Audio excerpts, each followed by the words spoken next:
Assalamualaikum warahmatullahi wabarakatuh.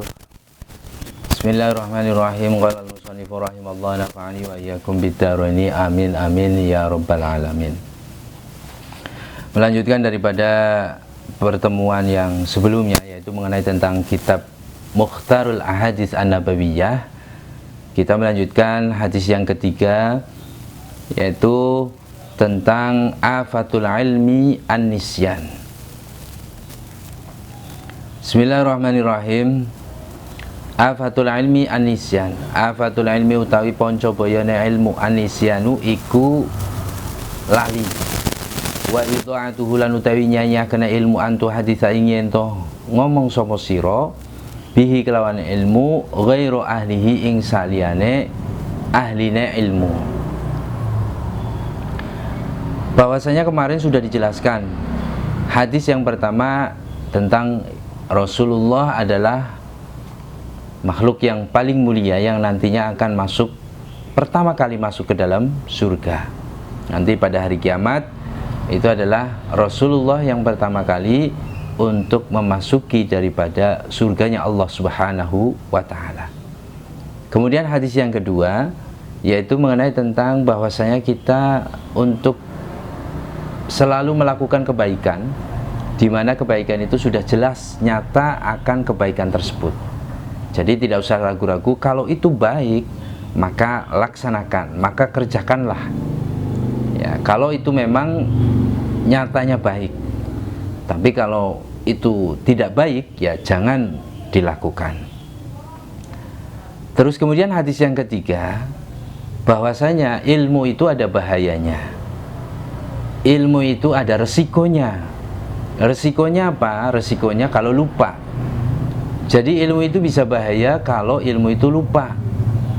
Makanya saya berusaha untuk sering menggunakan kitab, ya, karena memang satu tidak hafal, dan kedua memang khawatir kalau itu lupa. Ya, maka itu ya harus ada referensinya, harus pakai kitab, dan tentunya untuk menghindari daripada lupa.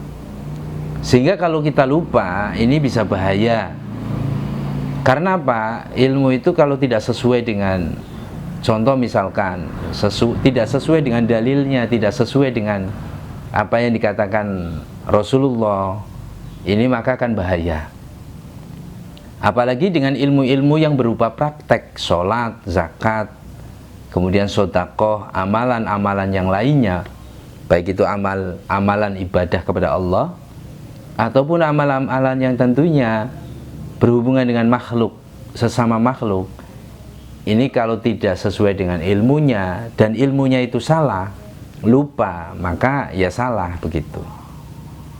Maka bahayanya ilmu itu adalah lupa. Contoh, di dalam pembuatan mobil, di dalam pembuatan motor dan lain sebagainya, ini kalau ilmu pembuatannya lupa, maka ya penerapannya juga salah. Bisa saja gagal, bisa saja tentunya apa? Ya salah, meledak ataupun yang lainnya. Nah, maka dari itu tentunya apa? Tentunya kita untuk selalu mengulang, mutolaah, belajar, ngaji. Karena apa? Kita hidup di dunia ini tentunya apa? Ya untuk selalu beribadah. Ya, berhubungan dengan Allah Subhanahu wa ta'ala dengan cara sholat, dengan cara ibadah-ibadah yang lainnya. Ini supaya apa? Supaya tidak lupa ilmunya, ya harus dimutolaah, harus diulang-ulang, kan seperti itu. Agar kita terbiasa. Terus kemudian apa? Wa idha'atuhu lan utawinya nyakana ilmu. Wa idha'atuhu lan utawinya nyakana ilmu antu haditha ingin toh ngomong sapa sira bihi kelawan ilmu ghairu ahlihi ing saliyane ahline ilmu. Salah satu menyanyiakan ilmu pengetahuan itu adalah menyampaikannya kepada orang yang tidak suka dengan ilmu tersebut. Menyanyiakan ilmu itu salah satunya adalah kita ngobrol dengan orang yang bukan satu server dengan kita. Saya suka ngaji, konten saya ya mengenai tentang pengajian, mengenai tentang dakwah, mengenai tentang penyampaian hal-hal tentang agama. Nah, tentunya bagi orang-orang yang tidak suka ya tentunya di skip kan, dilewati. Tapi kalau orang yang suka pengajian, suka mutolaah, ini tentunya apa? Ya dinikmati, ya dicerna, ya dilihat sampai selesai, gitu kan? Maka tentunya bagi Anda yang likes, komen, dan subscribe channel ini, tentunya ya tonton sampai habis seperti itu. Jangan kemudian dilewati. Ini tentunya apa? Ya karena para audiens, para pemirsa ini suka dengan pengajian, suka dengan apa yang saya bicarakan. Nah terus kemudian apakah saya sia-sia begitu dengan membuat konten seperti ini? Ya tidak. Paling tidak bermanfaat untuk saya pribadi karena saya suka ngaji, karena saya suka mutolaah. Ya, maka ya saya nikmati saja. Ya. Karena tentunya ini adalah merupakan salah satu dakwah di mana ya jurusan saya adalah dakwah, komunikasi, penyiaran agama Islam, KPI begitu. Nah sehingga apa? Ya berusaha untuk mutolaah diri saya pribadi dan juga syukur-syukur bisa untuk yang lain.